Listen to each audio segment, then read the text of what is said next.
접지 방식과 접지 정확값에 대해 말씀드립니다. 먼저 접지 방식에 대해서 사선 Y결선의 전력 공급 계통은 공통 접지 방식인 TN 방식이 적합하다. 삼선 델타 결선의 전력 공급 계통은 독립 접지 방식인 TT 방식이 적합하다. 한국은 사선 Y결선 전력 공급 계통으로 공통 접지 방식인 TN 방식이 적합하다. 또 접지 정확값에 대해서 말씀드립니다. 접지는 대지와 피접지체 간에 전하가 이동하는 경로를 제공한다. 접지 저항이 낮으면 대지로부터 유도의 유입 또한 많다. 8회 20마이크로세크 특성의 낙뢰 전류는 1옴 접지로 10% 정도 방류한다. 접지 저항값이 낮은 상수도와 수자원 설비가 낙뢰 피해가 많이 발생한다.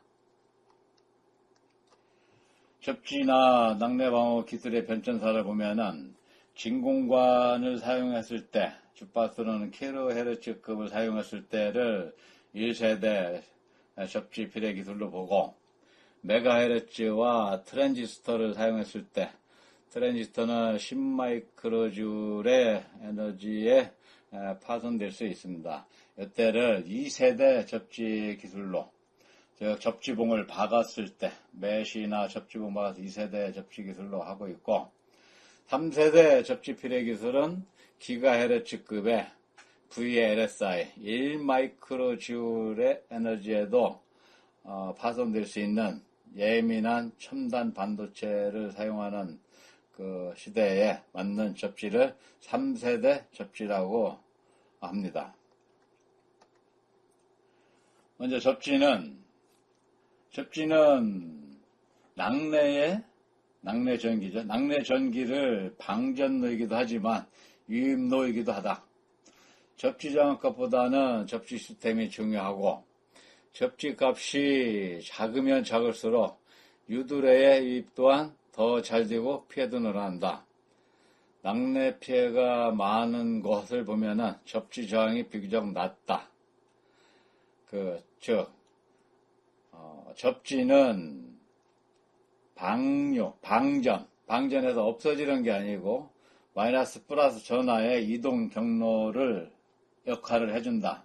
즉 피레침 접지 같은 경우는 니온과 대지 간에 피레침과 피레인하도선 또 접지를 통해서 니온과 대지 간의 이동 경로 역할을 한다는 사실입니다. 접지가 즉 낙뢰 전류를 없애거나 서지를 없애거나 이런 역할을 하는 것은 아니라는 사실입니다.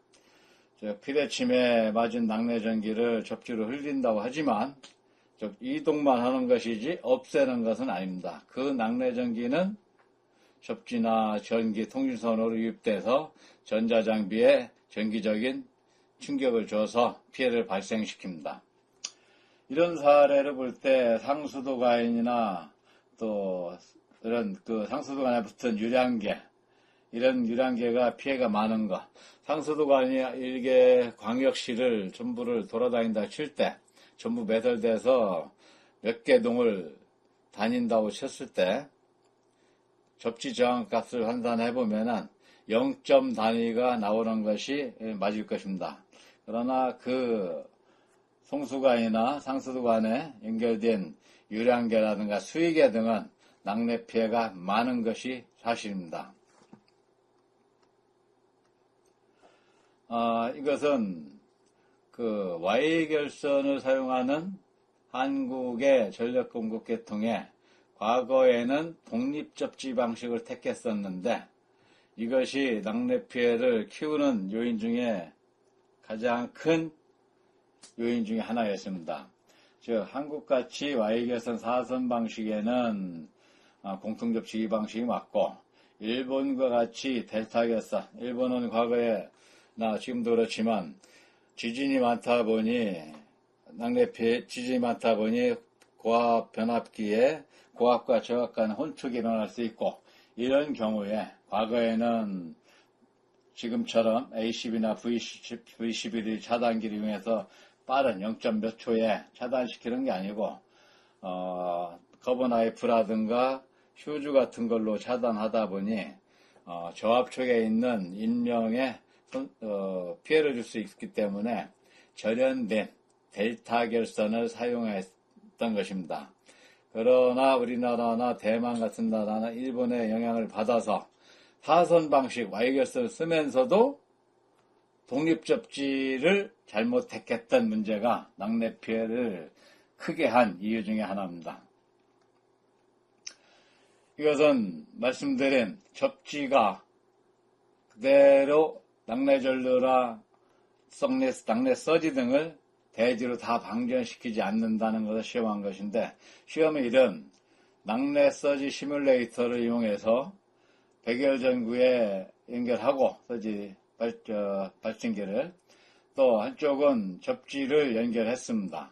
접지장은 2.64오hm 정도의 값을 가지고 있고, 이에 시범 결과 백열전구가 그대로 보호된 게 아니고 그대로 파손이 됐습니다. 이것은 접지로 낙뢰 전류를 방전시키지 못한다는, 즉 접지로 전자장비나 전기설비를 보호할 수 없다는 것을 입증한 시험이고, 시험의 이는 그렇다면 접지로 전류가 얼마나 방전되는가를 시험하기 위해서 하트라인 측에, 인가드는 측에 0.65ohm의 접지장을 갖는 전극에 연결하고, 한쪽을 14.3ohm 정도 나오는 접지에 연결해서 낙뢰 전류 전압을 인가시켜 봤습니다.